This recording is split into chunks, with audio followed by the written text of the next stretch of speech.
Hi అండి. చిలకడ దుంప రాగి పరాటా ఎలా చేసుకోవాలో చూసేద్దాము. ముందుగా చిలకడ దుంపలు ఉడకపెట్టుకోవాలండి. తర్వాత ఒక గ్లాస్ వాటర్ తీసుకొని చిటికెడు ఉప్పు అలానే ఒక స్పూన్ నెయ్యి వేసుకొని నీళ్లు మరిగిన తర్వాత ఒక గ్లాస్ నీళ్ళకి ఒక గ్లాస్ రాగి పిండి తీసుకొని ఇలా చపాతీ పిండిలాగా ముద్దగా చేసుకోవాలన్నమాట.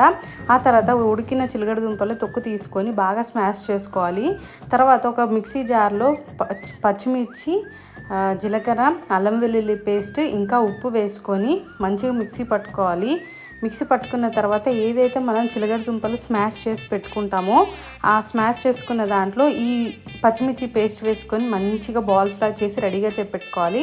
ఆ తర్వాత మనం ఏదైతే రాగి పిండి ముద్ద చేసుకున్నామో చపాతీ పిండిలాగా చేసుకొని పరాటాల్లాగా స్టఫ్ చేసుకొని చిలకడ దుంప స్టఫ్ పెట్టుకొని మంచిగా పరాటాలాగా ఒత్తుకోవాలి.